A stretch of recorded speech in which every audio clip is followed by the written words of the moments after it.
महाराज की जय। जानामि पृथ्वी समूळ तरली, ते नाम वाचे वसो। ज्या रूपे सागरात्मजा समजले, ते रूप ध्यानी वसो। ज्या पादे फलिकाल्या स्पर्शिला, तो पाद भाडी वसो। ज्या हस्ते श्री गोवर्धन उचलला, तो हस्त माथा सो, तो हस्त माथा सो। श्री गोपाल कृष्ण महाराज की, श्री प्रभु बाबा की। महानुभाव शिदोरी आश्रम निपाणी, छत्रपती संभाजीनगर येथून आलेला हा आश्रम गेल्या 7 दिवसापासून आपल्या या बत्कलवाडी, आपल्या या ओमाटवाडी मुक्त्याजी या ठिकाणी सर्व गावकरी मंडळींनी मिळून हा सप्ताह, हा शिदोरी सत्संग आयोजित केला।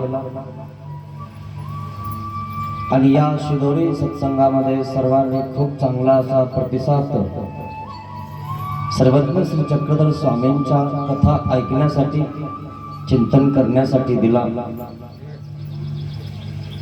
या उमाटवाडी या ठिकाणी स्वामींचे चिंतन करण्यासाठी येणारे बत्कलवाडी येथील महिला शिदोरी मंडळ आणि सद्ग्रस्त, तसेच चिकाळा येथील शिदोरी कार्यकर्ते मंडळ व महिला शिदोरी महिला मंडळ यांचंही या ठिकाणी योगदान आहे। ते पण या ठिकाणी श्रवण करण्यासाठी येत होते।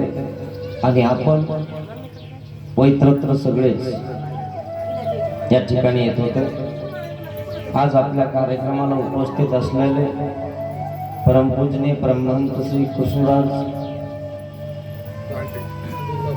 दुधगावकर, कृष्णदास बाबा दुधगावकर माळटेकडी यांचे या ठिकाणी आगमन झालेलं आहे।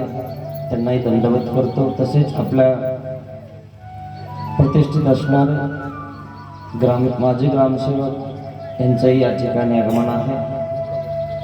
तसेच आपल्या गावातील सरपंच श्रीमान दत्तूभाऊ, तसेच उपसरपंच व तसेच सर्व ग्रामपंचायत सदस्य मंडळी व आता नवीनच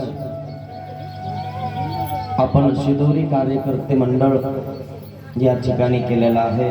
या कार्यकर्ते शिदोरी मंडळाचे अध्यक्ष आणि उपाध्यक्ष, तसेच महिला शिदोरी मंडळ उमाटवाडी यांचेही अध्यक्ष आणि उपाध्यक्ष असे 2 या ठिकाणी कार्यकर्ते 2 गटाचे झालेले आहेत। खूप चांगला असा प्रतिसाद।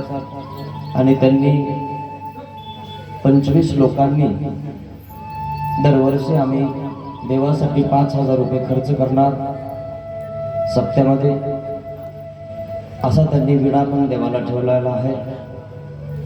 खूप चांगला प्रतिसाद त्यांनी दिला। मित्रांनो, सर्व करायचं आहे कशासाठी हे मी तुम्हाला सांगणार आहे। आपल्या घरवाल्यांनी सुद्धा खूप चांगला प्रतिसाद दिला, पोलीस पाटीलना, तसे सगळेच कार्यकर्ते, युवा मित्र मंडळ तर खूप जवळ आले माझ्या। दोन्ही गावामध्ये सद्भक्त येत होते, पण उमाटवाडीमध्ये ती कसर सगळे भरून काढली आमच्या युवा मित्र मंडळाने। सर्व युवा मित्र मंडळ या ठिकाणी उपस्थित आहे। रात्री पण होतं आणि खूप चांगला असं माझी मिरवणूक तर काढायलाच नाही पाहिजे मित्रांनो, देवाची काढायला पाहिजे। पण आपलं एवढं भाग्यच नाही की आपल्याला देव भेटेल. चांगले संत सुद्धा लवकर भेटत नाहीत मित्रांनो. आणि म्हणून तुम्ही एवढी मोठी भव्य दिव्य अशी मिरवणूक काढली. एक दिवशी नक्की तुम्हाला देवाची मिरवणूक काढण्याचा योग येईल मित्रांनो. ही प्रतिकारांत वाढत जाईल. अचलपूरला सर्वज्ञ श्री चक्रधर स्वामी होते तेव्हा घोड्यावर बसायचे. स्पर्शात देणे आते जैसा कुकडीचा, स्पर्शात देणे आते जैसा गरुड घोड्याचा. गरुड घोडा आमचे कार्यकर्ते बाबूराव देशमुख यांनी पण खूप प्रतिसाद दिला. ते पण या ठिकाणी उपस्थित आहेत. त्यांचं म्हणणं होतं नाही नाही करायचं, मला ठीक आहे काही हरकत नाही, ते पण आहेत. स्पर्श, घोड्याला स्पर्श झाला. अचलपूरला राजाच्या दरबारामध्ये सर्वज्ञ श्री चक्रधर स्वामींचं आगमन झालं मित्रांनो. गरुड घोडा नावाचा एक घोडा होता मित्रांनो. त्या ठिकाणी त्या राजाने सर्वज्ञ श्री चक्रधर स्वामींना तो गरुड घोडा दिला आणि त्यावर सर्वज्ञ श्री चक्रधर स्वामी विराजमान होत होते.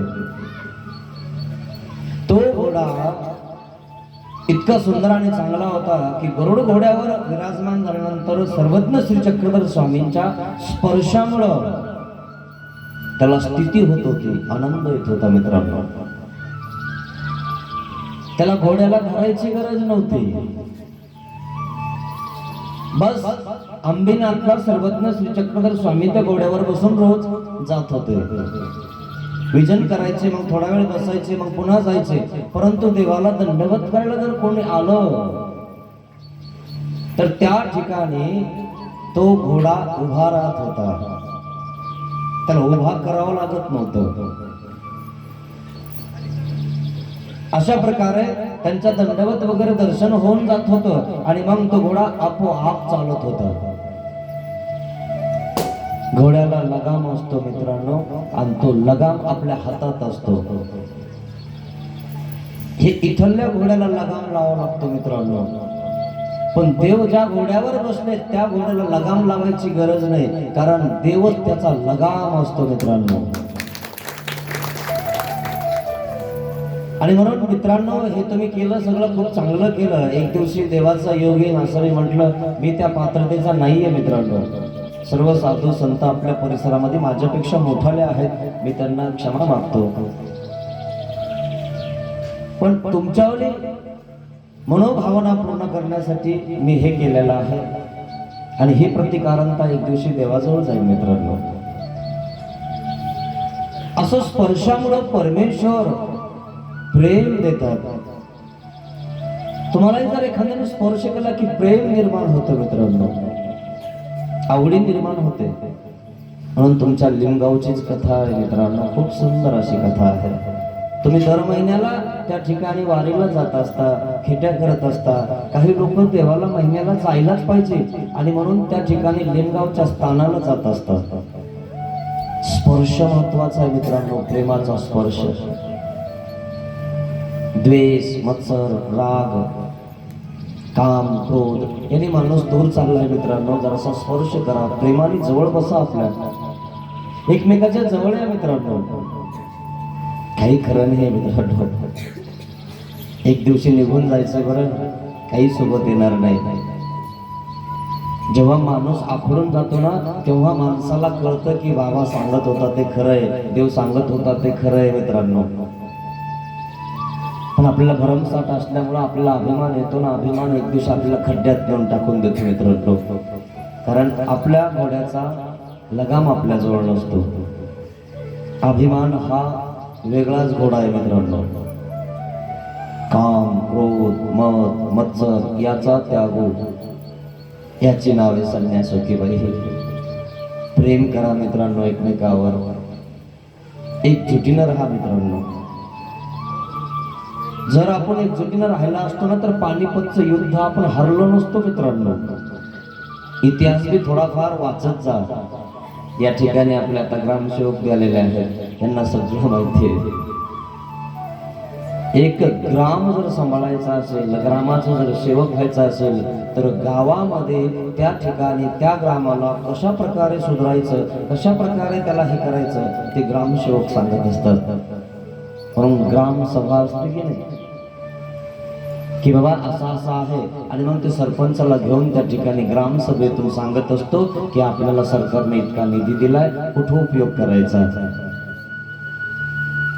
तो इष्ट उपयोगी केला पाहिजे है ना. साधू संतांसाठी, आपल्या सर्वांसाठी एखादं मोठं मंगल कार्यालय म्हणा, एखादा हॉल म्हणा, देवाजवळ म्हणा, आपल्याला एकत्रित सत्ता करण्यासाठी असं मोठं काहीतरी पाहिजे, जेणेकरून आपला खर्च वाचला पाहिजे. आणि म्हणून असे सगळे मिळून त्या ठिकाणी काय करत असतात, ग्रामसभा घेत असतात.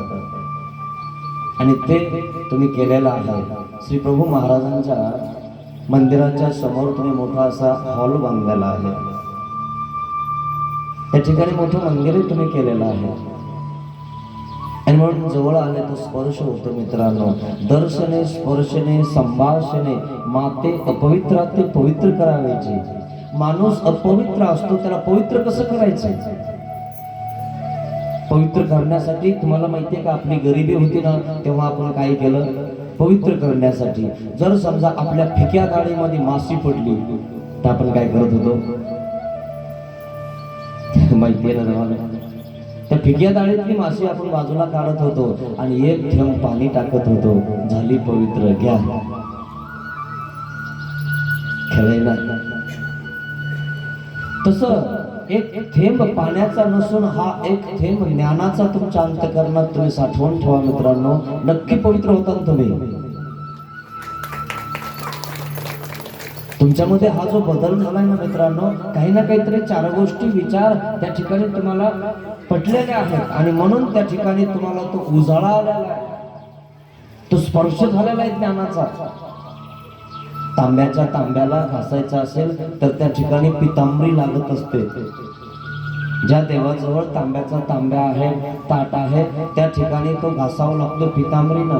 पण तो घासलाच नाही तुम्ही तर त्याच्यावर डाग उमटतात मित्रांनो. म्हणून ही पितांबरी म्हणजे ज्ञान आहे मित्रांनो, आणि ज्ञान त्या ठिकाणी तुम्हाला उजळ करत असतं, देवाकडे घेऊन जात असतं मित्रांनो. गेल्या 3 वर्षापूर्वी मी रणजित भाऊ यांच्या ठिकाणी आलो होतो. त्यांच्या शेतात राहिलो मित्रांनो मी. त्यांचा तो गाईचा कोठा होता ना, त्याच्यात मी राहत होतो. 15 दिवस राहिलो मित्रांनो. हे सगळं घेऊन आलो होतो मी, धर्माचं ओझ. तिथून आवाज तुमच्या गावात यायचा, आणि कोण बाबा काय माहिती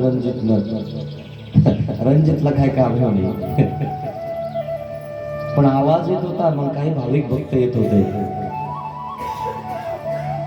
दुसऱ्या वर्षी नवरात्रामध्ये ज्यांच्या पंक्ती होत्या, या सर्वांनी मिळून मला तिथं आणलं.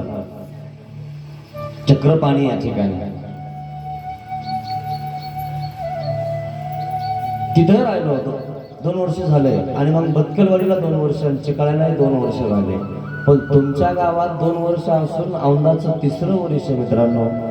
पण 3ऱ्या वर्षी तुमचा कोम इतका वरती आला मित्रांनो की त्याला ज्ञानामृताचं पाणी भेटलेलं आहे.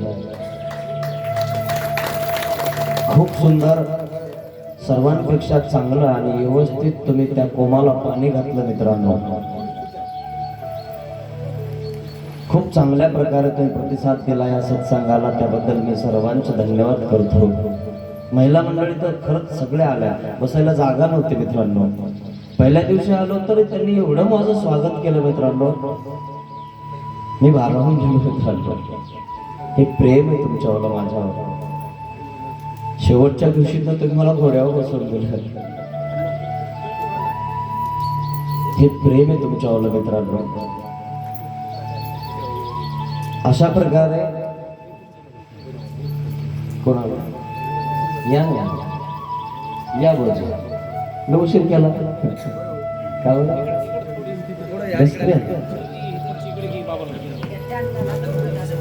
बस. परमपूजनीय परमहंत श्री परसराज बाबा विद्वांस यांचं या ठिकाणी आगमन झालं. बाबाजीला दंडवत करतो.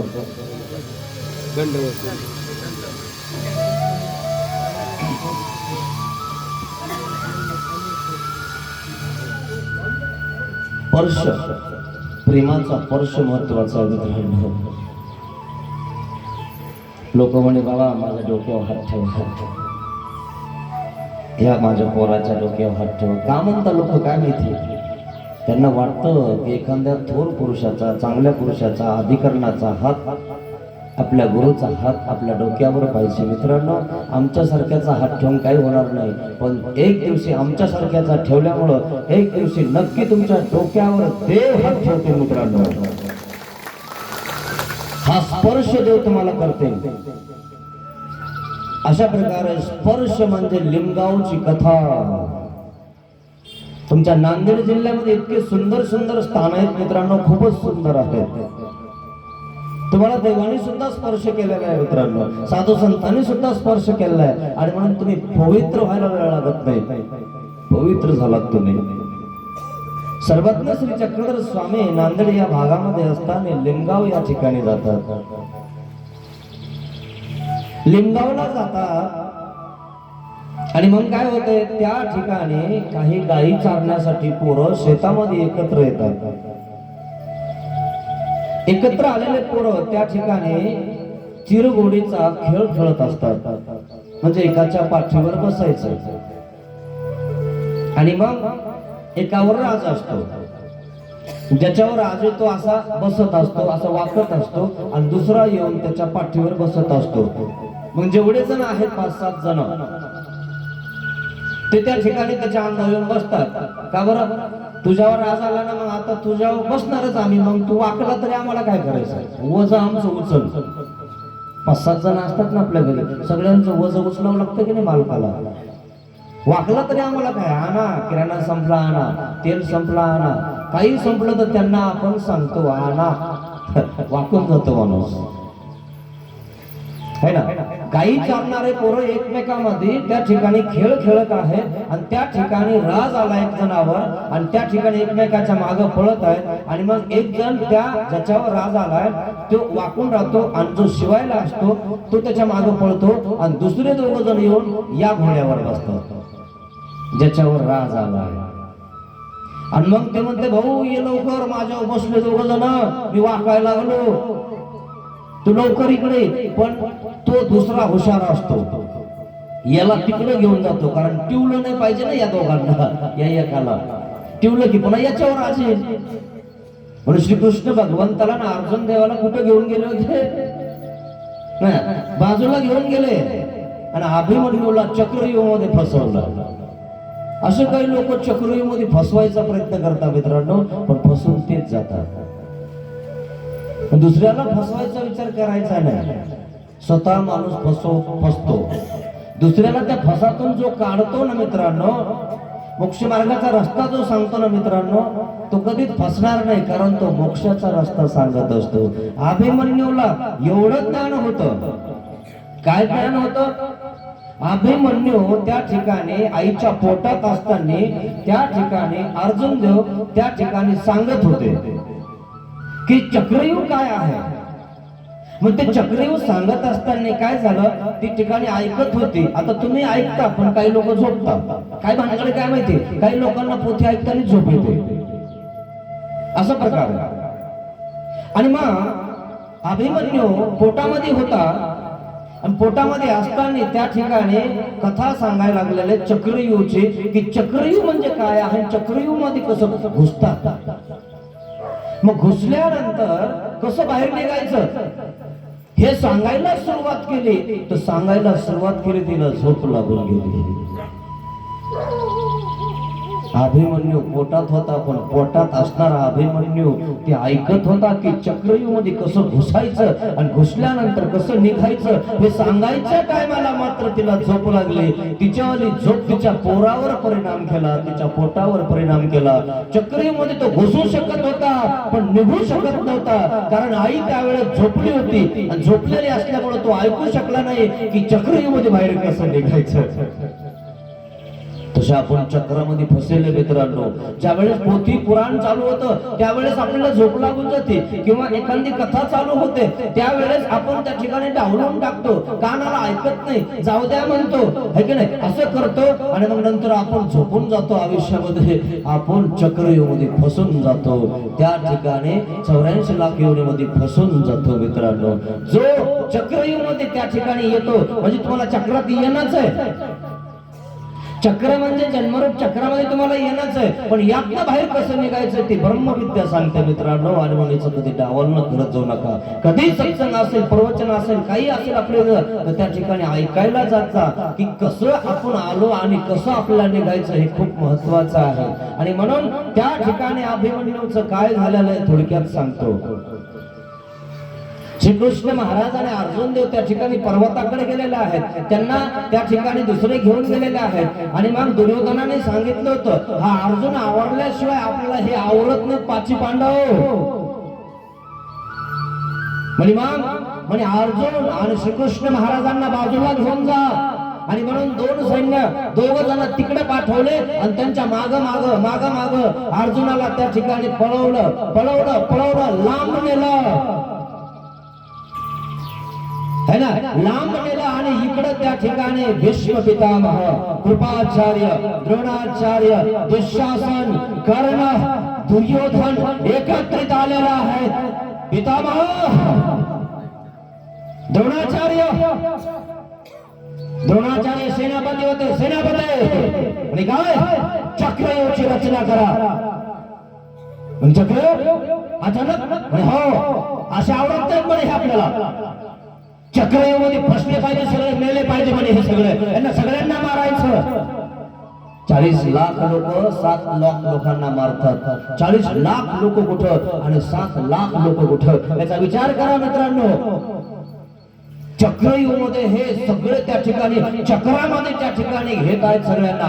चक्रव्यूह रचना मित्रांनो. चक्रव्यूह म्हणजे एक वेगळ्या प्रकारचं चक्र असतं मित्रांनो. ते तुम्हाला समजाल जेव्हा तुम्ही महाभारत बघताल किंवा त्याच्यावर ज्ञान तुम्ही घ्या. चक्रव्यूह म्हणजे असे गोल सगळे फिरतात आणि गोल फिरल्यानंतर राजे लोक आतमध्ये उभा राहतात. या आता तुम्ही आम्हाला मारायला, कारण आमचं संरक्षण हे चक्र तोडून या. चक्रधर श्री चक्रधर स्वामी ज्याचा आहे, श्री गिरिधारी श्री कृष्ण महाराज ज्याचा आहे, त्याच्या हातात सुदर्शन चक्र आहे मित्रांनो.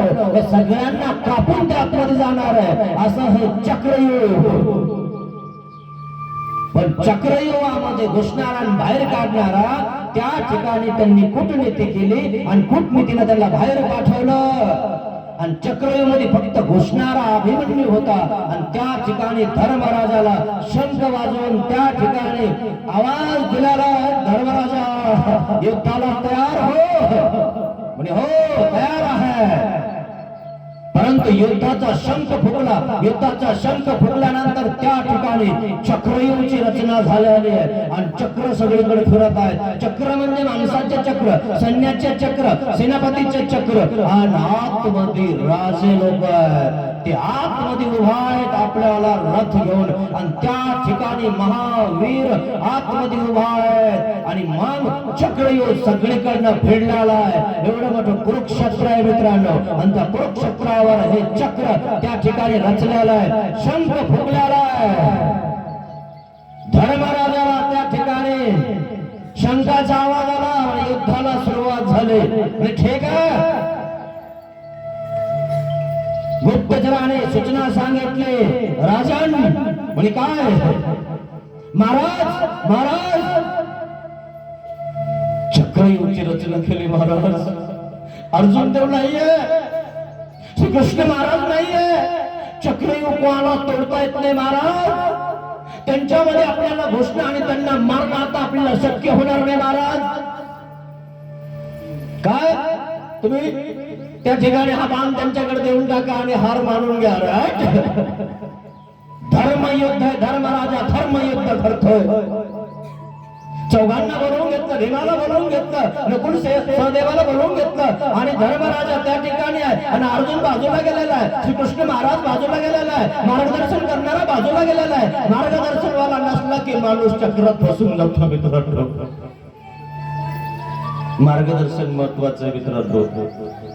तुम्हाला चक्रातून काढणारं ज्ञान महत्वाचं आहे मित्रांनो, आणि ब्रह्मविद्या शास्त्र तुम्हाला महत्वाचं आहे, सूत्रपाठ महत्वाचं आहे, लीळाचरित्र महत्वाचं आहे मित्रांनो. तुम्ही त्या चक्रातून बाहेर निघणारं ज्ञान त्या लीळाचरित्रात तुमचं चरित्र बदलून जाते मित्रांनो. आणि तेच जर तुमच्याकडे नसेल तर तुम्ही चक्रात फसल्याशिवाय राहणार नाही मित्रांनो. त्या ठिकाणी सगळे एकत्रित आले. एकत्रित आल्यानंतर त्या ठिकाणी अभिमन्यू म्हणतो धर्मराजाला, महाराज मी चक्रव्यूहाला तोडू शकतो. हो तोडू शकतो मग मी तोडतो. अर्जुन माझे पिताश्री येऊस्तर, श्रीकृष्ण महाराज येऊस्तर मी यांना थोपून धरू शकतो. इकडे येऊ देणार नाही मी त्यांना, थोपून धरेल मी त्यांना, येऊ देणार नाही. ते चक्र तोडत जाईल मी, आणि जोपर्यंत चक्र तोडत जाईल तोपर्यंत माझे पिताश्री परत येतील आणि आपलं संरक्षण करतील. श्रीकृष्ण महाराज परत येतील आणि अर्जुनाला सांगतील चक्रव्यूहाची रचना तू पण कर. चक्रव्यूह कसं रचायचं आणि कसं चक्रव्यूह तोडायचं आणि कसं चक्रव्यूहामधून निघायचं हा अर्जुनाचा अभ्यास होता मित्रांनो. ज्याला अभ्यास आहे तो चक्रात घुसूही शकतो, निघूही शकतो. परंतु अभिमन्यूच्या आई झोपून गेलेला मित्रांनो, म्हणून ती ऐकू शकली नाही ना मित्रांनो झोपल्यानंतर. मग ऐकलं काय, घुसायचं ऐकलं पण निघायचं ऐकलंच नाही. अभिमन्यू त्या ठिकाणी तलवार काढतो आणि त्या ठिकाणी धर्मराजाच्या पुढे राहतो. महाराज मला आज्ञा करा, मी या चक्रव्यूहाला तोडू शकतो. अर्जुन देव येऊस तर मला लढू द्या, मला ही संधी द्या, मी तोडतो. धर्मराजा म्हणतो तू लहान आहेस, त्याच्यामध्ये तो अर्जुनाचा मुलगा, जर या चक्रव्यूहामध्ये तू गेला आणि अडकला आणि आम्ही जर काढू शकलो नाही तर अर्जुनाला कोण्या तोंडाने बोलायचं आम्ही, काय बोलणार त्याला, काय सांगणार आम्ही त्याला. पिताश्री अर्जुन देव येऊस तर धर्मराजाला तो म्हणतो मी तुमचं संरक्षण करण्यासाठी तुमच्या सैन्यामध्ये मी तलवार घेऊन उभा आहे आणि माझं संरक्षण करणं माझं कर्तव्य आहे. काय धर्माचं रक्षण करणं माझं कर्तव्य आहे. आणि त्या ठिकाणी मी जर ममत्वामध्ये गुंतून गेलो, त्या ठिकाणी माझंच बघायला लागलो, माझ्या पिताश्रीच बघायला लागलो, माझाच आश्रम माझंच घर बघायला लागलो तर मी स्वार्थी आहे. मला धर्मयुद्धामध्ये भाग घेऊ द्या, मला धर्मासाठी लढू द्या, धर्मासाठी मी चक्रात पडलो तरी चालेल, देव मला चक्रातून काढेल. सगळ्यांनी विचार केला म्हणे काय करायचं. अभिमन्यू छोटासा मुलगा आहे आणि त्या ठिकाणी तो वीर आहे वीर, सगळं त्या ठिकाणी पारंगत आहे, युद्ध करू शकतो, तलवारबाजी करू शकतो, सगळं काही करू शकतो मित्रांनो. परंतु चक्रव्यूहाची रचना आणि चक्रव्यूहातून बाहेर निघणं त्याच्याकडनं शक्य नाही मित्रांनो. खूप महारथी आहेत दुर्योधनाकडनं, भीष्म पितामह, कृपाचार्य, द्रोणाचार्य, दुःशासन, कर्ण, सोपा नाही मित्रांनो. तिकडले महारथीचं नाव ऐकलं की त्या ठिकाणी चळचळ घाम फुटतो अंगाला, थरथर मुंग्या येतात अंगाला मित्रांनो. अशा प्रकारे त्या ठिकाणी ते सगळे चक्रव्यूह मध्ये आहेत आणि हा चक्रव्यूह तोडण्याचा प्रयत्न करत आहे. चक्रव्यूह तोडण्यासाठी त्या धर्मराजाकडे हात जोडतोय, मला आज्ञा करा.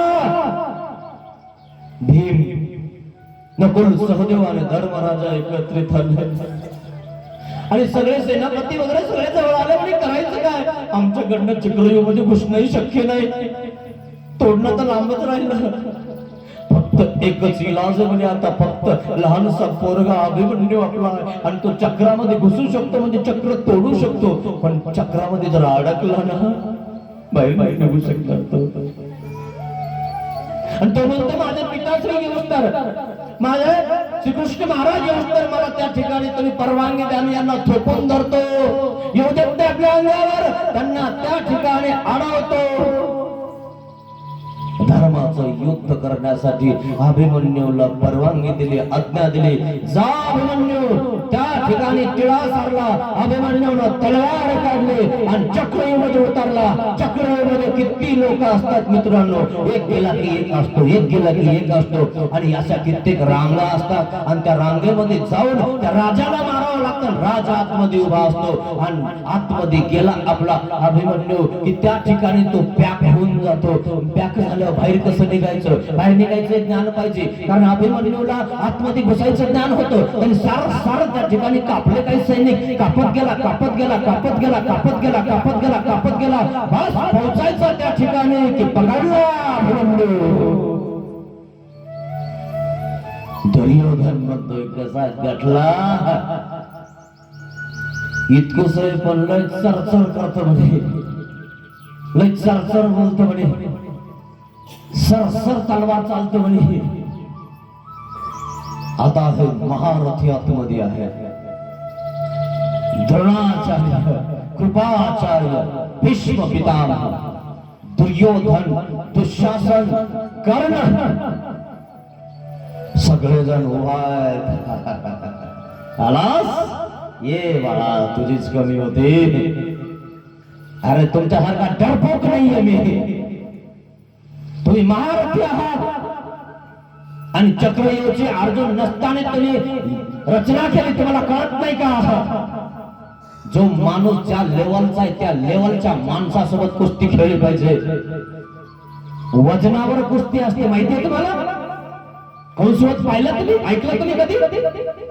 अरे 12 वर्षाचा श्रीकृष्ण महाराज होता, आणि ते 500 किलोचे उभा केले, चानूर मशनेर हे भले ते त्या ठिकाणी उभा केले. मग उभा केल्यावर काय झालं, सगळेजण त्या ठिकाणी एकत्रित जमलेले. एकत्रित जमल्यानंतर त्यांनी सांगितलं म्हणे आले, आणि काना आला म्हणे हो, म्हणे काय आणलंय खांद्यावर?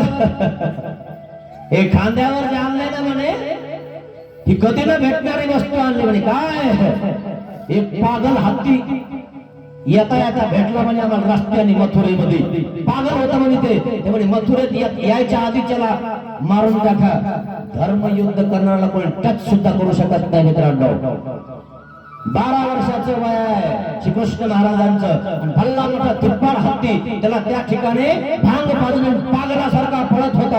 पागलासारखा पळत असताना त्या ठिकाणी त्यांना त्या अंगावर सोडून दिले. सगळ्या लोकांना त्या ठिकाणी तो मारत आहे, मथुरेतल्या लोकांना मारत आहे. हाहाकार मचला, आणि श्रीकृष्ण महाराज मथुरेमध्ये आगमन करतात. आगमन केल्यावर त्या ठिकाणी विरुद्धार्थी, विरुद्ध म्हणजे दुश्मनाच्या गल्लीमध्ये, त्या गल्लीमध्ये, त्या मथुरेमध्ये श्रीकृष्ण महाराजांचा जय जयकार होत आहे, फुलांचा वर्षाव होत आहे. आणि मग कंस म्हणतो आपले लोक असून सुद्धा त्याचा जय जयकार करतात, जा एक पागल हत्ती सोडून द्या. सोडून दिला, आणि मग तो लोकांना मारायला लागला, चिडायला लागला, पायाला लागला, डोक्यावर त्या ठिकाणी त्या पायाने दाबायला लागला. कित्येक लोक मारले. कृष्ण महाराजांचं तिथं आगमन झालेलं,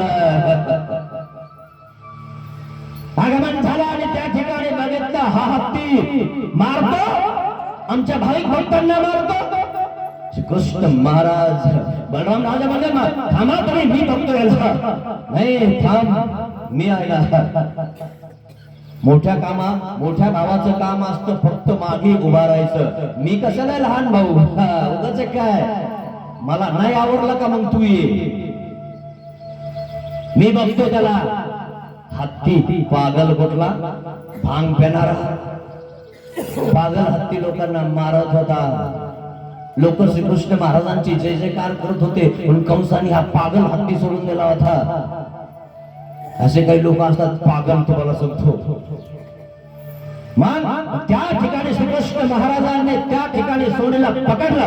पकडल्यानंतर त्या ठिकाणी श्रीकृष्ण महाराजांना उचलल्यानंतर श्रीकृष्ण महाराज वर बसले, जाऊन हत्तीवर जाऊन बसले. हत्तीवर जाऊन बसले, आणि हत्तीवर एक फुटा मारला डोक्यावर, हत्ती वर बघायला लागला. मग तो आता तडफडत आहे, इकडे तिकडे वाजत आहे, पळत आहे, पळायचा विचार करतोय. दुसरा फुटा मारला, एका मागा एक मारत गेले, आणि उचलला, असा उचलला, आपटला खाली. हत्तीचा वध केला, पागल हत्तीचा. 12 वर्षाचं वय होतं मित्रांनो श्रीकृष्ण महाराजांचं. त्यांच्या गल्लीमध्ये जाऊन आणि त्यांच्या राज्यामध्ये जाऊन, मथुरेमध्ये जाऊन जय जयकार केला, आणि त्या ठिकाणी त्या पागल हत्तीला मारलं. श्रीकृष्ण महाराजांनी सगळा जन समुदाय एकत्रित झाला, म्हणजे आम्हाला मारणारा पागल हत्ती हत्ती या श्रीकृष्ण महाराजांनी मारला. जास्त जय जयकार श्रीकृष्ण महाराज की जय, श्रीकृष्ण महाराज की जय, लाड कन्हैया लाल की, हत्ती घोडा पाल की जय, कन्हैया लाल की जय जयकार जय जयकार. हत्तीला बघितल्यानंतर त्या ठिकाणी हत्तीचे दात असे केले उपस्थित. हत्तीने जर ढकलून दोघांच्या दोन हातामध्ये दात घेतले. म्हणे पागल हत्ती वाटत भेटला होता, म्हणलं तुम्हाला याच्या चपला करावा. कंसाला म्हणतो अर्जुन श्रीकृष्ण महाराज याच्या चपला करून घ्या. अशी अमोल वस्तू कोणी दान देत नाही, कारण राजाला देवतेला गुरुला रिकाम्या हाताने भेटू नये ते ज्ञान आहे आम्हाला. आम्ही तुमच्यासारखे नाहीये. तुमच्या मथुरेमध्ये आलो त्या ठिकाणी तुम्ही आम्हाला मारायला लागले. आम्ही बी राजे द्वारकाधीश आहेत. आम्ही स्वागत करतो कोणाही आदरांचं, कोणाही त्या ठिकाणी अतिथीचं. तुमच्यासारखं पागल हत्ती अंगावर सोडून देत नाहीत. ते पागल भेटलं आणि त्या ठिकाणी उपसून काढलं आणि तुम्हाला त्या पागल हत्तीचे दात तुम्हाला भेट देण्यासाठी आणले. काय बोलतो म्हणे हा. ठीक आहे लोकांमध्ये नाही बोलतायत मित्रांनो, चार चौघात नाही बोलतायत माणसाला.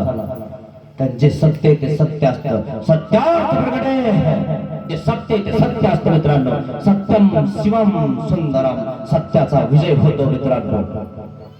आणि ठीक आहे आणि मग तुमच्यात लय दम आहे ना, लय बुत्ता मारले ना, लय आगासूर मारले ना, लय हत्ती मारला ना, या पैलवानासोबत कुस्ती खेळा आणि यांना पाठीवर पाडून दाखवा.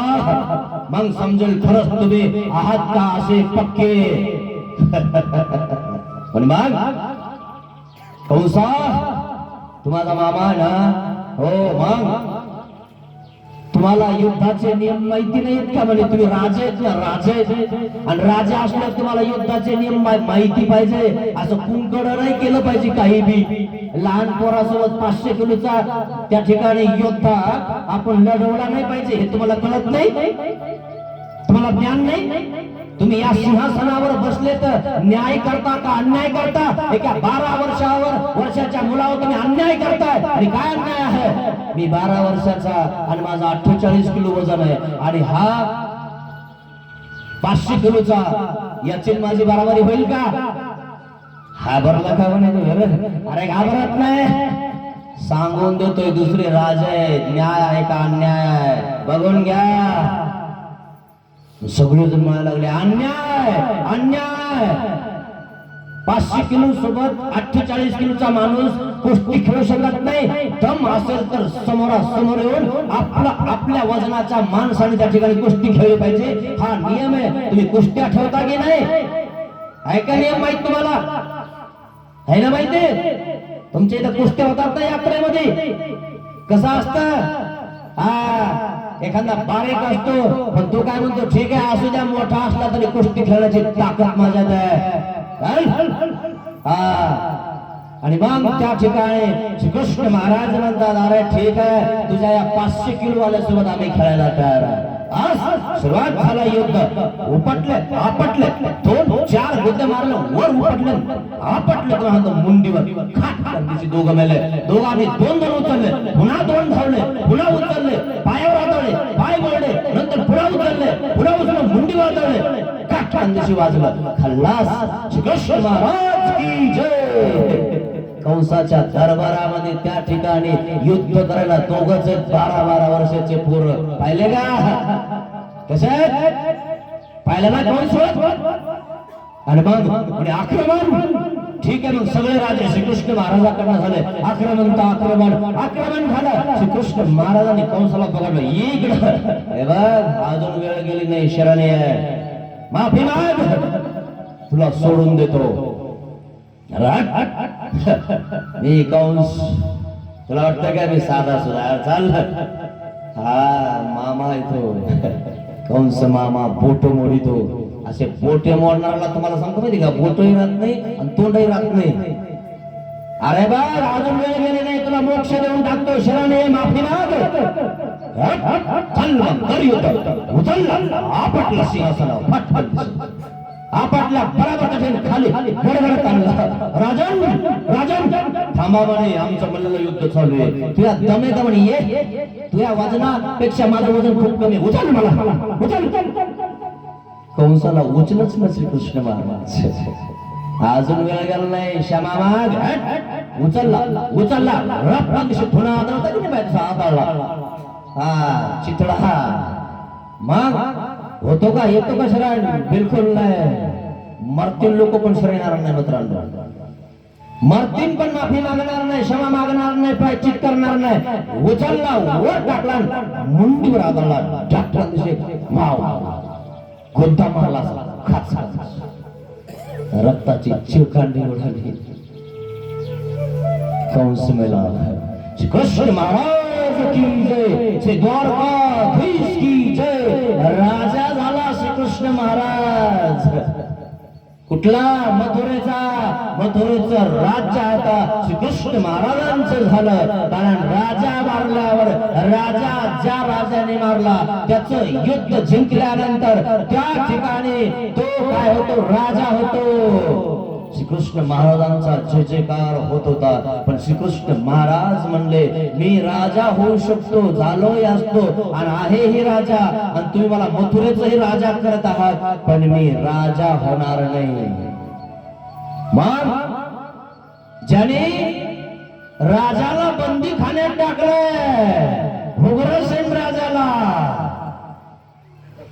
बंदी खाण्यात टाकून त्या गादीवर बसलाय हा कंस, आणि तिचं थन पोट फाडून बाहेर निघतं. मित्रांनो ध्यानात घ्या.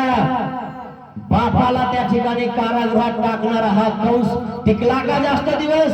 जास्त दिवस टिकवायचा असेल ना, इमानदारीने व्यवहार करा, इमानदारीने राहा, नाही तर ऊस गोड लागला की उपटून खाऊ नका. पुन्हा काहीच राहायचं नाही शिल्लक. लोक लगेच ओळखतात चुना लावे का तंबाखू लावेले. असे येडे नाही लोक, कानाने नाही खात लोक. आपल्या पुढे जायला आपल्याला वाटतं आपण चुना लावला त्यांना. तुला चुना लावला, रात्री सांगितलं नाही कथा तुम्हाला. अशा प्रकारे मित्रांनो मग उग्रसेन राजाकडे गेला आणि राजाला बोलावलं. म्हणजे कोण? श्रीकृष्ण महाराज. लगेच श्रीचरण धरले. म्हणे काय? कंसाला मारून टाकलं, वध केला त्याचा. बरं केलंस तू, अधर्म करत होता रे तो. लेकाला मारलं पण बापाला चांगलं वाटलं. अधर्मी लेकाला त्या ठिकाणी शहीद केलं तर बापाला सुद्धा वाईट वाटायला नाही पाहिजे. कारण जर तुमचा मुलगा, तुमचं कोणीही असेल आणि तो अधर्म करत असेल, अधर्माला त्या ठिकाणी आपण पुढे गेलं, त्याचं तोंड धरलं, तर त्या ठिकाणी ज्यांनी धरलंय त्याच्या मागे आपण उभा राहिलं पाहिजे. कारण तो अधर्म करतोय आणि हा धर्म करतोय, आणि जो अधर्म करतोय त्यांचं तोंड धरलं पाहिजे मित्रांनो. पकडला, मारला आणि उग्रसेन राजाला मथुरेचा राज्याभिषेक केला. झाला असता राजा, तो मग राजा नाही झाला, तो बसला नाही गादीवर. बसवलं कोणाला? जो राजगादीवरून खाली उतरवला होता त्याच राजाला पुनश्च त्या राजगादीवर बसवलं. हा श्रीकृष्ण महाराजांची नीती आहे मित्रांनो. इतका सुंदर तो श्रीकृष्ण महाराज. मुचकुंद राजाने श्रीकृष्ण महाराजांना मारलं. मुचकुंद कालयवन राजाला श्रीकृष्ण महाराजांनी मारलं. राज्य खरं कोणाचं झालं होतं? श्रीकृष्ण महाराजांचं झालं. कालयवनाचं राज्य केलं राजा, पण कोणाला केलं? त्याच्या मुलाला राज्य दिलं. अशा खुर्च्या देवाला तर किती भेटल्या असत्या हिसकावून घेतल्यावर, किती बी. अरे पण देवाला हिसकावून घ्यायची गरजच नाही. देव आले की लोक त्या ठिकाणी देवाला खुर्ची देतात, हार देतात, फुलाची रांगोळी काढतात, आणि त्या ठिकाणी दुसऱ्या खुर्ची दुसऱ्याचं लुचून खायची काही गरज आहे का त्यांना? तो देत असतो, तो उदार अंतकरणाने देत असतो. तो राजा नीती म्हणतोय. आणि जो त्या ठिकाणी इतकं सगळं असून सुद्धा त्या ठिकाणी काय करत असतो? लुबाडायचं बघतो. जसा अलेक्झांडर सिकंदर आपल्या भारतावर चालून आला होता. माहितीये तुम्हाला? विश्व विजेता व्हायचंय म्हणे मला. असं हो, चाणक्याने सांगितलं. तक्षशिलाला शिक्षक म्हणून चाणक्य नावाचा एक त्या ठिकाणी संन्यासी होता. त्याला कळालं की अलेक्झांडर सिकंदर आपल्या भारतावर चालून येत आहे, आपलं भारत वाचलं पाहिजे. आणि म्हणून संतांनी त्या ठिकाणी धनानंद राजाकडे गेले, पटनाला गेले, पाटलीपुत्रला गेले आणि पाटलीपुत्रला जाऊन त्या ठिकाणी त्या चाणक्याने सांगितलं, अहो अहो काय करताय तुम्ही, अहो तुम्ही जलसे करताय, तुम्ही बाया नाचवताय, हे करू नका, हे बंद करा. आणि हे बंद करून तुम्ही धर्माचं युद्ध करा. अलेक्झांडर भारतावर स्वारी करणार आहे, जर त्याने स्वारी केली तर आपलं भारत चकनाचूर होऊन जाईल आणि आपल्यावर ते राज्य करतील, आपल्या बायांना त्या ठिकाणी व्यभिचारतील, आपल्याला कामाला लावतील, आपल्याला गुलाम करतील. आणि म्हणून त्या ठिकाणी तो संत, तो चाणक्य त्या धनानंदकडे गेला, पाटलीपुत्रला गेला आणि त्या ठिकाणी त्याला पत्र देऊन सांगत होता, हे बघा हे बघा, असं असं केलं तर त्या ठिकाणी आपण वाचू शकतो. त्याच्यावर एवढी सैन्य असली पण आपण जर त्या ठिकाणी गंगेच्या काठावर उभा राहिलो तर आपण त्याला इकडे येऊन द्यायचं नाही, मग तो इकडे येणारच नाही, मग ते सैन्य तिकडेच पळून जाईल. आम्हाला शिकवतो करे म्हणे लुंगीवाल्या राजाला लय अभिमान त्या पाटलीपुत्रच्या धनानंदा. त्या लुंगी मध्ये मी तुम्हाला सांगतो नुसतं फटकलं की काही निघत मित्रांनो. ऐकले देशील तुम्ही जमदाग्नेशी न्या म्हणे तुमच्या दमेत गाईला झालं का नाही ना शस्त्रार्जुनाला. असा प्रकार आहे मित्रांनो, ध्यानात घ्या जरा, जाग्यावर या जरा, असा प्रकार आहे. आणि म्हणून आपण सावध राहिलं पाहिजे मित्रांनो. कथा मी तुम्हाला लिंगावची सांगत होतो, स्पर्श महत्वाचा आहे. आणि म्हणून त्या मुलाला त्या ठिकाणी ज्याच्यावर राज आलाय तो पळायचा आणि मग पळाल्यानंतर याच्यावर दोघ जण येऊन बसायचे. सर्वज्ञ श्री चक्रधर स्वामी त्या भागामध्ये गेले नांदेडकडनं त्या ठिकाणी आणि त्या लिंगावला गेले. लिंगावला गेल्यानंतर त्या ठिकाणी पोरं खेळ खेळत होते आणि मग सर्वज्ञ श्री चक्रधर स्वामी काय म्हणतात, पोरांनो आम्हाला घेता का खेळायला. म्हणजे मग का नाही घेणार, देव लागले पोरांसोबत खेळायला. अनंत ब्रह्मांडाचा नायक किती निराभिमाने माहिती का, पोरांसोबत खेळायला गेला. आपल्याला तर कोणासोबत त्या ठिकाणी सांगतो यावी वाटत नाही, जावी वाटत नाही, है ना. एखादा कोणी असेल तर त्या ठिकाणी त्याचाच जयजयकार होणार, आपलं काय होईना आणि त्यामुळे आपण त्या ठिकाणी येत नाही. आणि अशा प्रकारे त्या ठिकाणी हे होऊन जातं. आणि म्हणून हे आपल्याला कळतं. आणि मग तो अनंत ब्रह्मांडाचा नायक, तो सर्वज्ञ श्री चक्रधर स्वामी त्या लहान लेकरात खेळायला लागला. म्हणून आपण रात्री खेळलो नाही का आपल्या लेकरामध्ये, झालो ना आपण लहान. लहानपण देगा देवा लहानपण देगा. लेकरामध्ये खेळल्यानंतर जो अभिमान असतो ना आपला चकनाचूर होऊन जातो.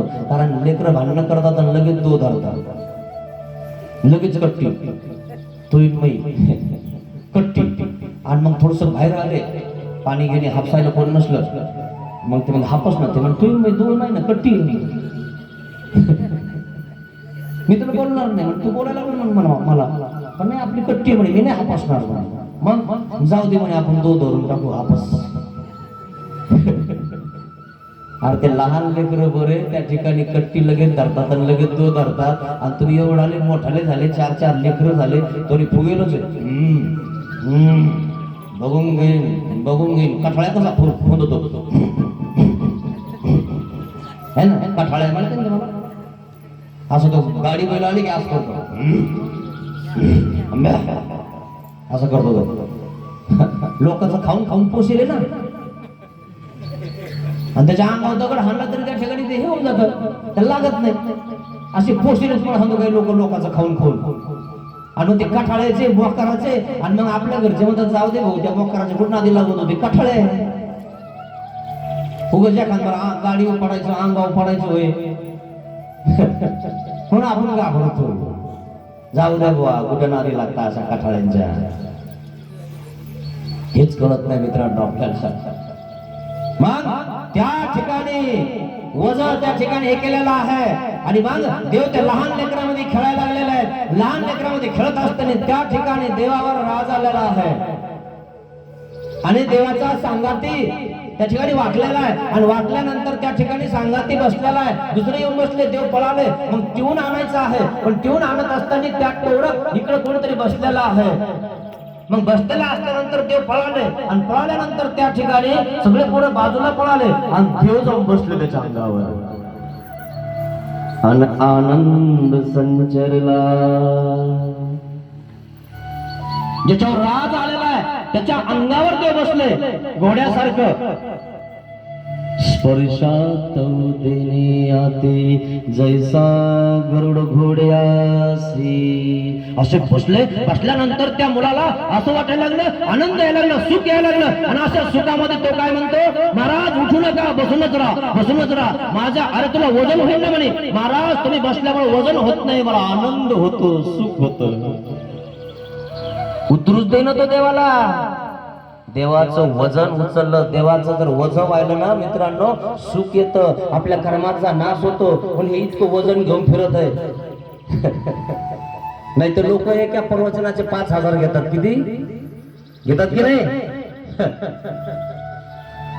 आणि साऊंड सिस्टीम कोणाची असते, मंडप कोणाचा असतो, सगळं व्यवस्था कोणाची असते. भागवतकाराला विचारा, जर थोडस व्यवस्थित नाही वाटलं ना ते कुरकुर करायला लागलं तेवढं दुसरं ना. म्हणून देवाचं वजन उचललं आणि देवाचं वजन उचललं आपला कर्मनाश होतो आणि देव आपल्याला आनंद देतो मित्रांनो, प्रेम देतो. तुम्ही माझ्या समोरचे बसलेले आहेत ना, माझ्या प्रेमा खातीर बसलेले आहेत मित्रांनो. प्रेम आहे तुमचं माझ्यावर, माझं तुमच्यावर, जिव्हाळा तुमचा माझ्या सोबत लागलाय, आवडी लागली तुम्हाला. नाही महाराज उठू नका, माझ्या खांद्यावर बसून राहा, माझ्या पाठीवर बसून राहा. आणि देवाला शिवायला जाऊन दे ना म्हणे, महाराज तुम्ही बसायचं माझ्या याच्यावर, माझ्या खांद्यावर, उतरू नका. दुसरे जण म्हणे काय भानगड आहे म्हणे, देव शिवायला नाही येऊ राहिले म्हणे, का बरं येईन म्हणे, तू उतरू दे ना देवाला, माझ्या अंगावरच राहा. कारण आजपर्यंत तुम्ही पोते उचलले, गोण्या उचलल्या आहे ना, वजे उचलले, मोगऱ्याचे उचलले, फुलाचे उचलले, सगळं काही केलं. पण आता देवाचं वजन, देव खांद्यावर बसले आणि आनंद यायला लागला. उतरूच दे ना. दुसरा आला, अरे म्हणे काय झालं म्हणे, देव माझ्या अंगावर बसलं तर मला सुख यायला लागला, आनंद यायला लागला. आणि म्हणून मी देवाला माझ्या पाठीवर बसून ठेवलं. अरे बघू दे बरं म्हणे, सरक बाजूला, तू बाजूला सरक, देवा माझ्या अंगावर बसा, मी तुमचा वजन झेलू शकतो, माझ्या अंगावर बसा. आणि मग त्या ठिकाणी दुसरा पोरगा आला आणि दुसरा पोरगा आल्यानंतर त्या ठिकाणी काय झालेलं आहे, देवाच्या अंगावर बसला, देव त्याच्या अंगावर बसले आणि त्यालाही आनंद यायला लागला. स्पर्शात देण्याते, स्पर्शामुळे सुख होतं, स्पर्शामुळे आनंद होतो. अशा प्रकारे सर्वत्र श्री चक्रधर स्वामी आता त्या ठिकाणी दुसऱ्याच्या खांद्यावर बसले, पाठीवर बसले. तिसरा आला म्हणे, महाराज काय झालं म्हणे, काही नाही, याच्या पाठीवर बसलो म्हणे, महाराज माझ्या पाठीवर बसा, मला पण आनंद द्या ना, मलाही तुमचं वजन होऊ द्या ना, मलाही सेवा घडू द्या ना महाराज, मी तुमचं घोडं होऊन जातो. हो नागदेव आचार्य घोडं झाले होते. घोडं कोणाचं? सर्वत्र श्री चक्रधर स्वामींचं. डोमे ग्रामावरून एक दिवशी चांदणं फटक पडलेला आहे आणि देव म्हणतात, आयशा वेळेला जर आपण ग्रामांत विजय केलं तर काय होईल म्हणे, किजेल तर किजेल म्हणे. मग कोण होईल आमच्यावर घोडं म्हणे, महाराज मी होतो ना, देवाचा दास किंकर नागदेव. देव म्हणलं ठीक आहे. आणि मग तो वाकल्यानंतर देवाने अशी थाप टाकली आणि त्या ठिकाणी त्या घोड्याला काय केलं, नागदेवाचार्याला असं झटकवलं वरतून आणि देवाने त्या ठिकाणी घोड्यावर बसायचं तसं बसले. आणि मग त्या ठिकाणी काय केलं, सगळेजण त्या ठिकाणी सैनिक म्हणून पुढे उभा राहिले आणि देवावर चांदवा धरला 4-5 जणांनी. आणि त्या ठिकाणी देव मध्यभागी आहे आणि नागदेवाचे घोडं झालेले. कोणाचं? देवाचं. आपण तो कोणाचे घोडे इथवाल माहिती का? किती फुलं उचलता, कोणासाठी उचलता, कोणासाठी त्या ठिकाणी सगळं जमा करता, कोणाचे घोडे तुम्ही कळतं ना तुम्हाला काय बोलतो मी तर? म्हणून देवाचं घोडं व्हा शेवटी तरी, देवाला बसवा डोका कमरावर, पाठीवर बसायला. आता हे घोड्यासारखं पळणं, घोड्यासारखं उधळणं, लगाम लावा जरा स्वतःला. आणि मग ते सगळे पोरं त्या ठिकाणी म्हणायला लागले, महाराज आता माझ्या पाठीवर बसा, आता माझ्या पाठीवर बसा, आता माझ्या पाठीवर बसा. आणि हाच खेळ सुरू झाला, हाच खेळ सुरू झाला मित्रांनो. सगळ्यांना आनंद दिला, सगळ्यांना स्पर्श केलं सर्वज्ञ श्री चक्रधर स्वामींनी. हे लिमगावची कथा आहे मित्रांनो. म्हणून लिमगावला नक्की जात जा मित्रांनो. महिन्याला तरी देवाचं वज तुमच्या खांद्यावर राहत जाईल. नाही मला जायचंय, मला जायचंय. है ना, देव करायला जायचंय आणि मग तितकं वजन घेऊन तुम्ही जाता, विडा अवसर उपहार, तितकं तुम्ही थकून जाता आणि मग आल्यानंतर तुम्हाला आनंद वाटेल, खरंच मी देव करून आलो, बरं वाटायला लागलं. एखाद्या वेळेस जर तुम्ही गेले नाही ना मित्रांनो, तर तुम्हाला हुर हुर वाटायला लागलं, हुर हुर वाटतं की नाही, हुर हुर. म्हणून बिचारे खेट्या नसतात, काहीच्या वाऱ्या नसतात, काहीच नसतात, पण अमावस्या पौर्णिमाला कुठंतरी ते जातच असतात. अशा प्रकारे त्या ठिकाणी तुम्ही गेले की तुमच्या अंगावरचं वजन कमी होईल. तुमच्याकडे जर कोणाचं वजन असेल, व्याजाने पैसे असतील, तर तुमचं त्या ठिकाणी काय होईल, शेतात पिकून जाईल आणि पिकल्यानंतर ते वजन कमी होऊन जाईल. समजलं ना?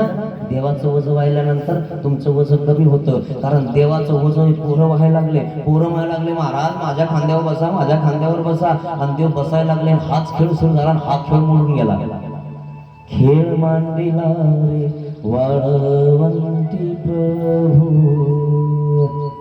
खेळ आहे मित्रांनो, हा तुमचा खेळपाणीचा खेळ आहे मित्रांनो. सगळे चिखलाच्या भाकरी, चिखलाच्या चुली, चिखलाचे बेळणं, चिखलाचं सगळं आहे तुमच्यावर. तुम्ही कधी लहानपणी खेळपाणी खेळलंय का? तुमच्या पोरींना, तुमच्या बहिणीला विचारा, कसं खेळत होतो आम्ही खेळपाणी. सगळं चिखलाचं आहे मित्रांनो. खायला गेलं की त्या ठिकाणी शेणमातीनं त्या ठिकाणी तुमच्याकडं तोंड भरून जाईल. आणि म्हणून परमेश्वराला ओळखा, परमेश्वराचं वजन ओळख, त्या ठिकाणी वहा मित्रांनो, सत्संग करा. आणि म्हणून तुम्ही वजन प्रत्येकाने घेतलेलं आहे. आता घेतलंय की नाही? भाग्यवान आहेत ते लोक ज्यांनी वजन घेतलेलं आहे की मी दरवर्षी देवासाठी 5,000 रुपये खर्च करणार आहे. त्यांच्यासाठी एकदा जोरदार टाळ्या वाजवा. वजन उचललंय त्यांनी देवाचं, की आम्ही त्या ठिकाणी पुढच्या वर्षी देवाचा जय जयकार करणार, साधू संतांना अन्नदान करणार. आणि म्हणून हे त्यांनी वजन उचललं. एक दिवशी काय होणार आहे, असं जर तुम्ही त्या ठिकाणी केलं तर काय होणार आहे, परमेश्वर तुम्हाला तुमचं वजन हलकं करून ऑटोमॅटिक वर घेऊन जाणार आहे, देवाजवळ घेऊन जाणार आहे. असं आहे मित्रांनो. म्हणून तुमचं वजन कमी करा. आता 60च्या पुढे ढकलले, काही 56च्या पुढे ढकलले, काही 56 वर टेकलेत. जर वाटलंच तुम्हाला तुमच्या डोक्यावरचं वजन कमी करा, तर हे पांढरे झालेले सगळे काढून टाका आणि देवाचं वजन उचला. काय?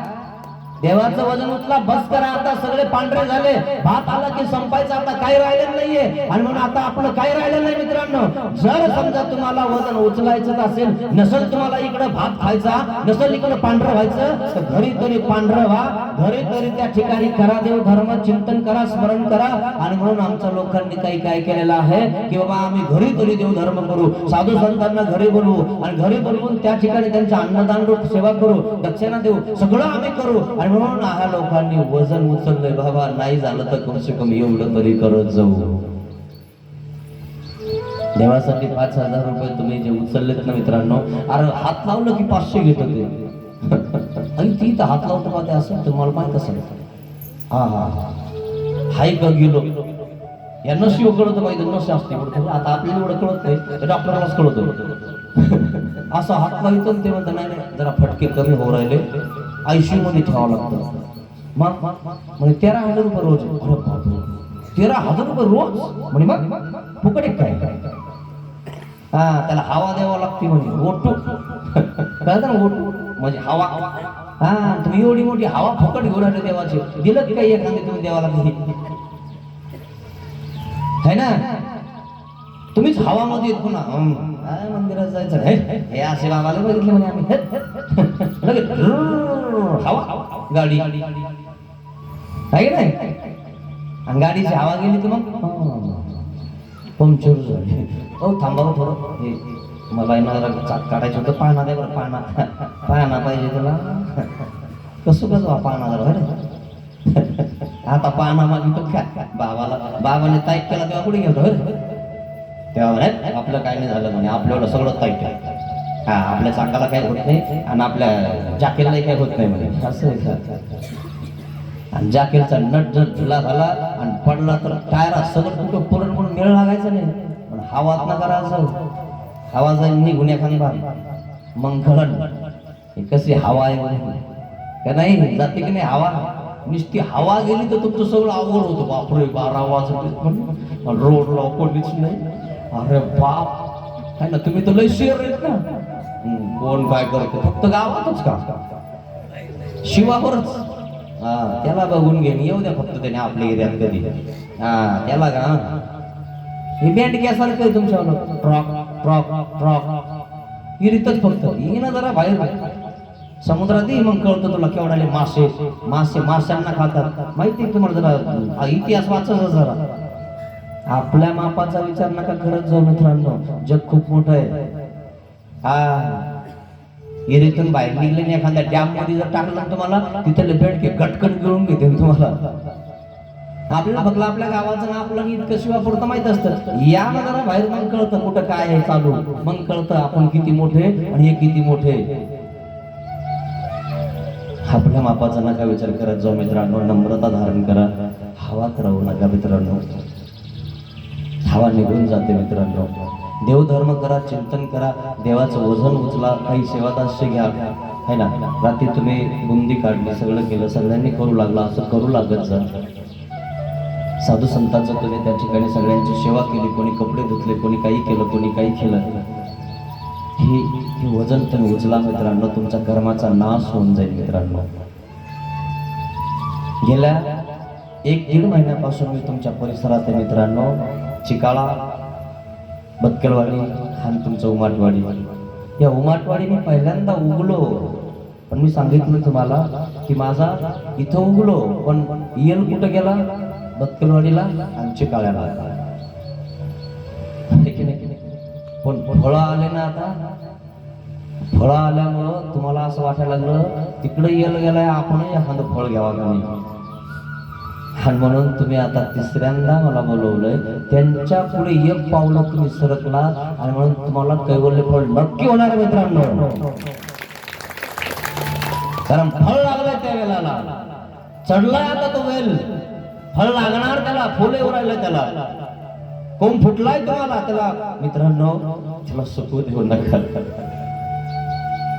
काही सोबत येत नाही बरं मित्रांनो. माझं नाव गाव काही ध्यानात नका ठेवू मित्रांनो, फक्त एवढं ध्यानात ठेवा की आपल्याला देवासाठी करायचंय, राजकारणासाठी नाही. खूप मोठे नरक आहेत मित्रांनो. वाईट वाटतं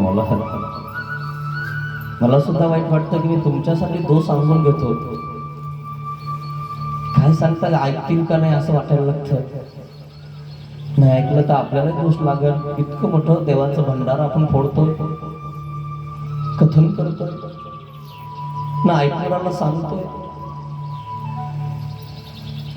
देव सुद्धा सांगत होते मित्रांनो, घरी जाऊन सांगत होते, वाड्यात जाऊन सांगत होते, पण शेवटी देवाचे लोकांनी ऐकलं नाही मित्रांनो. देव म्हणले जातो मी निघून, आता हा जन्म वृथा जाऊ देऊ नका मित्रांनो. त्याला चांगलं ठिकाणी त्या ठिकाणी लावा आणि त्याला चांगलं पाणी घाला मित्रांनो, ब्रह्मविद्येचं पाणी घाला त्याला. जर कोणी बुडाला इऱ्या टाकत असेल, कारण इऱ्या बुडाला टाकला की झाड जळून जातं मित्रांनो. सावधानता ठेवा की आपल्या बुडाला कोण काय टाकत आहे. जाळत तर नाही ना आपल्याला कोणी, आपला कोणी इज्जत तर नाही ना, आपल्याला झाड वाढतंय का नाही लक्ष ठेवा त्याच्यावर. धर्माचं रोपट लागलं पाहिजे मित्रांनो, धर्म तुम्ही केला पाहिजे, हेच मला म्हणायचं. आणि म्हणून एवढी शिदोरी माझ्याकडे तुमच्याकडे असू द्या की आपला धर्म तो सत्य सनातन धर्म आहे मित्रांनो. याचा झेंडा जर तुम्ही हातात घेतलाय ना, तर तो झेंडा आपल्याला फडकवायचा मित्रांनो. आणि म्हणून माघार घेऊ नका मित्रांनो, धर्माने काम करा. राग द्वेष काम क्रोध मत मत्सर यांनी काम नका करू, स्वार्थासाठी नका करू मित्रांनो, धर्मासाठी करा मित्रांनो. वृद्धिंगत करा, धर्म वाढवा, सगळ्यांवर प्रेम करा. सगळे येऊन बसताव जवळ, स्वामींच्या जवळ वाघ येऊन बसला आणि तुमच्याच भागात तो वाघ आहे मित्रांनो. आपण वाघासारखा असून येत नाही, दंडवत करत नाही, काय लाज मित्रांनो त्याच्यामध्ये. एवढचे लोक मुली त्या ठिकाणी जवळ येऊन दंडवत करतात किंवा त्यांचं ते अलीकडून पलीकडून करतात, त्याला असतात कधी आपणच काल जायचं मित्रांनो, आपणच काल दूर जायचं मित्रांनो. धर्म टिकवा मित्रांनो, हा संदेश मी तुम्हाला देत आहे. नाव देवाचं घ्या मित्रांनो. नाही तर काही लोक फक्त नावासाठी, प्रतिष्ठेसाठी, गादीसाठी जगता मित्रांनो, स्वार्थासाठी. माझाही स्वार्थ असेल मी म्हणत नाही, मी निस्वार्थी म्हणतो. परंतु मित्रांनो, तुम्हाला स्वार्थ लक्षात आल्यावर त्या ठिकाणी आपला धर्म कसा टिकवायचा हे तुम्ही लक्षात ठेवा मित्रांनो. जो धर्मवान पुरुष आहे त्याला त्या ठिकाणी त्याच्या हातातला झेंडा घेऊन आपण पुढे लावायचा मित्रांनो. हा धर्म मी तुम्हाला सांगणार आहे. हीच शिदोरी तुमच्याकडे राहू द्या मित्रांनो. एवढे दोन शब्द तुम्हाला मी शेवटी सांगत आहे की धर्माचं रोप वाढवा मित्रांनो, तुम्ही वाढवा मित्रांनो. आपल्या लेकरांना, बाळांना आपला महानुभाव पंथ समजावून सांगा मित्रांनो. हा पंथ खरा हे सांगतो मित्रांनो तुम्हाला. आपण महानुभाव आहेत याचा गर्व पाहिजे मित्रांनो आपल्याला. कारण महानुभाव म्हणजे महान अनुभव ज्यांना आहेत त्यांना महानुभाव म्हणतात मित्रांनो. हा महानुभावाचा धर्म तुमच्या घरात आहे मित्रांनो. त्याला जोपासा, त्याला त्या ठिकाणी वाढवा, त्याला त्या ठिकाणी फळ येईल, तुम्हाला मोक्ष होईल मित्रांनो. हीच कामना, हीच प्रार्थना त्या देवाकडे करतो मित्रांनो की तुम्हाला असे वारंवार सत्संग घडत राहो. म्हणून देवाला प्रार्थना करतो, सुसंगती सदा घडो, सुजन वाक्य कानी पडो, कलंक मतीचा झडो, विषय सर्वथा नावडो, सदंग्री कमळी दडो, मुरडिता हटाने अडो, योग घडता रडो, मन भव चरित्रे जडो, मन भव चरित्रे जडो. श्री गोपाल कृष्ण महाराज की जय, श्री दत्तात्रेय महाराज की जय, श्री चक्रपाणी महाराज की जय, श्री गोविंद प्रभु महाराज की जय. सर्व श्री चक्रपाणी स्वामी की